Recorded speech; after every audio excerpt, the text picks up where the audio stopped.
Hello everyone, welcome to anatomy series. आज का topic है डेवलपमेंट ऑफ पैनक्रियाज। ठीक है, तो अगर हम पैनक्रियाज के डेवलपमेंट की बात करें तो हमें कहाँ से शुरू करना पड़ेगा? कॉर्डल पार्ट ऑफ फोरगट से शुरू करना पड़ेगा। ठीक है, फोरगट का जो कॉर्डल पार्ट होता है वो पार्ट क्या है? जंक्शन जोन है। किसका जंक्शन जोन है? फोरगट और मिडगट का। ठीक है, तो हम यहाँ से शुरू करने वाले हैं। एक्चुअली यहाँ से क्या होगा, थर्ड वीक पे दो बर्ड अराइज होंगी। ठीक है, at third week two bud arises, और इनका ओरिजिन जो होता है वो एंडोडर्मल ओरिजिन होता है। ठीक है, अगर इन दोनों बर्ड के नाम की बात करें हम, तो एक होगा वेंट्रल पैनक्रियाटिक बर्ड जिसको हम वीपीबी बोलेंगे, और डॉर्सल पैनक्रियाटिक बर्ड जिसको हम डीपीबी बोलेंगे। ठीक है, जो डॉर्सल पैनक्रियाटिक बर्ड होती है वो पहले अराइज होती है, अपीयर अर्लियर।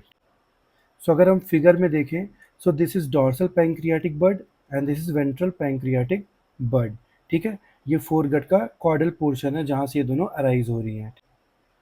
नेक्स्ट पॉइंट अगर हम देखें, ventral pancreatic bird arises in combination of hepatic bird.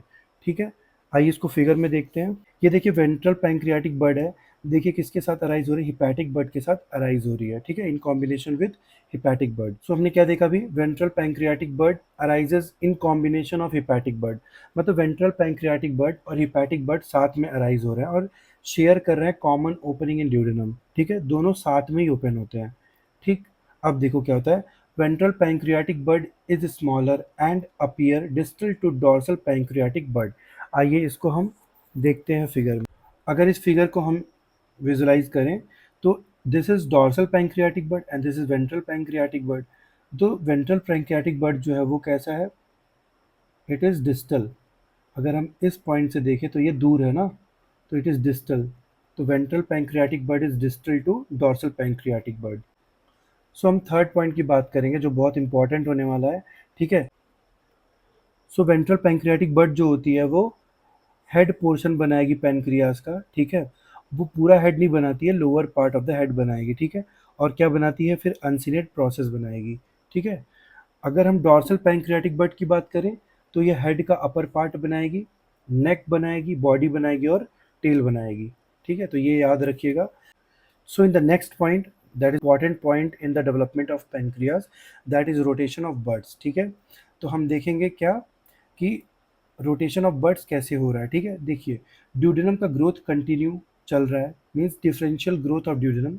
ठीक है, जिसकी वजह से क्या होगा? रोटेशन ऑफ ड्यूडेनम, ड्यूडेनम का रोटेशन होगा। ठीक है, फिर this rotation brings ventral pancreatic bud with common bile duct to the right of the duodenum. ठीक है, देखिए ये जो वेंट्रल पैंक्रियाटिक बर्ड है और ये कॉमन बाइल डक्ट है। ठीक है, ये किस साइड है? ये राइट साइड है ना। ये जो ड्यूडेनम के डेवलपमेंट वाला वीडियो देखा था उसमें हमने मार्क करा था कि जो ग्रेटर कर्वेचर होता है स्टमक का वो किस साइड होता है? लेफ्ट साइड होता है। ठीक है, और जो लेसर कर्वेचर होता है वो राइट साइड होता है।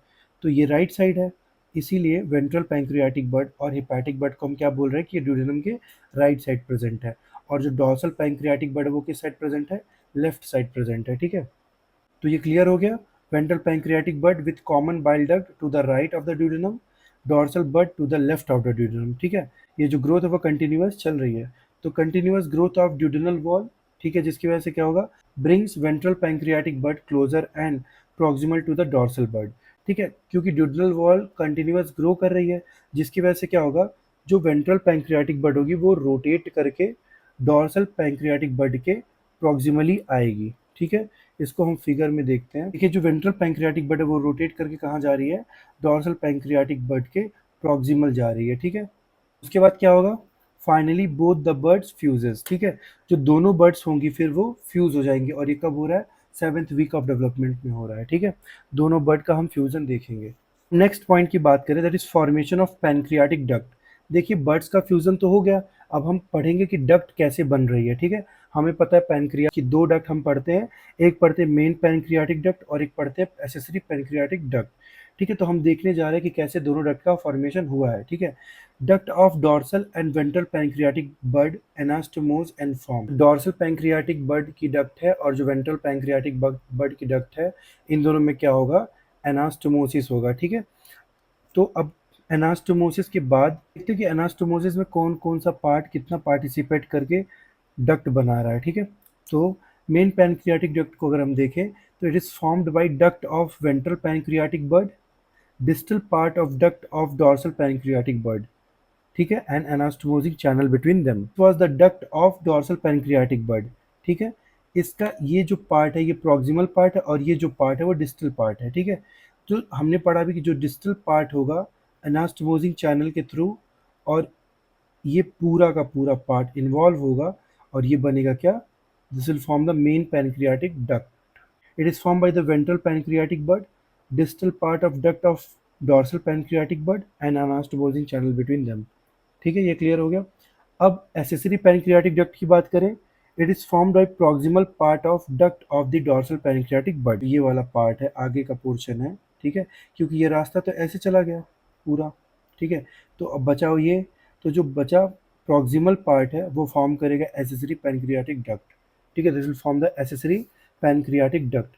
तो फिर से मैं समराइज कर रहा हूँ, distal 3/4 of dorsal pancreatic bud and full of ventral pancreatic bud, ठीक है, इनके जो डक्ट्स होंगे वो मिल के बनाएंगे मेन पैंक्रियाटिक डक्ट, ठीक है। और बचेगा proximal 1/3 that is of dorsal pancreatic bud, it will form the accessory pancreatic duct.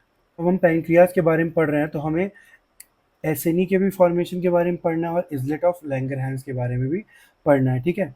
तो एसेनी के बारे में अगर हम पढ़ें, ventral and dorsal pancreatic bird branches grow enormously and end of each branches will show the pancreatic acini, ठीक है।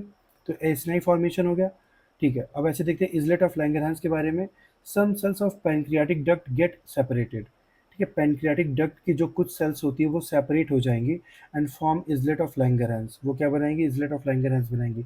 कब बन रहा है ये, 3rd वीक पे बन रहा है, ठीक है। बनता तो 3rd वीक में, लेकिन इंसुलिन का सिक्रेशन कब करेगा, 10th वीक में सिक्रेशन करेगा, ठीक है। तो ये बहुत छोटा सा टॉपिक था जिसको मैंने समराइज करा है, ठीक है। इसको बार बार रिवाइज करिए। सो आप लोग का यूनिवर्सिटी एग्ज़ाम आने वाला है, ठीक है।